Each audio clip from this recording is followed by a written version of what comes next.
From Apple Valley News Now, First Alert Weather with Chief Meteorologist Josh Colbreth. Welcome back to Good Morning Northwest. It is a mild start, and of course, it's going to be a hot finish to the day.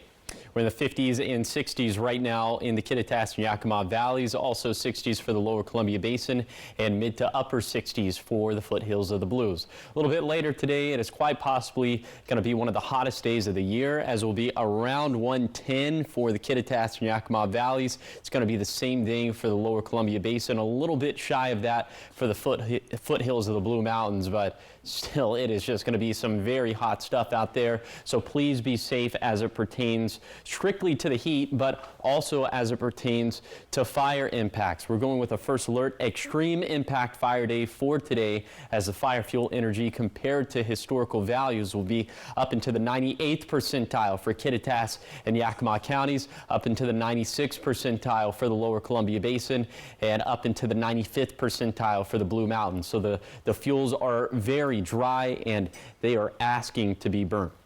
And then for tonight, very mild / warm stuff out there, near 70 for the Kittitas and Yakima Valleys, the same thing for the lower Columbia Basin, and low to mid 70s for the foothills of the Blues. And by the way, I just want to point out that for today, skies could be a little hazy because of that fire that's burning off of Lake Chelan. That would be the Pioneer Fire. And then for tonight, some of that haze is going to start to drift over into the lower Columbia Basin, the foothills of the Blues, and the Blue Mountains. And overall air quality, we're thinking should be better as we head into tomorrow, but unfortunately the temperatures aren't going to be that much better, as we're thinking we're going to be right back where we started for Tuesday, right around 110 for the Tri-Cities, and then cooling off, if you want to call it that, for Thursday through Monday, as we're still going to be up into the triple digits. And given that this is going to be a sustained, prolonged heat wave, our fuels are going to be very dry, which is why we're going with a first alert extreme impact fire day for Tuesday, Wednesday, Thursday, and beyond, all the way through next Monday. As well, you'll see. Look at this, up into the 99th percentile in terms of fire fuel energy compared to historical values, so almost maxing out the scale for Kittitas and Yakima counties, but not just there. For the lower Columbia Basin, also maxing out the scale. For the Blue Mountains, also maxing out the scale. So please, please, please use extreme vigilance as it relates to heat and fire safety.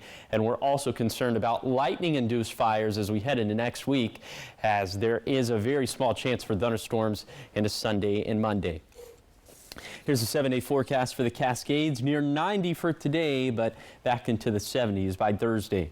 For the Kittitas Valley, an incredibly dangerous setup for Wednesday. I mean, it's going to be dangerous fire weather all week, but especially for Wednesday and Thursday, just given how breezy / windy it could be.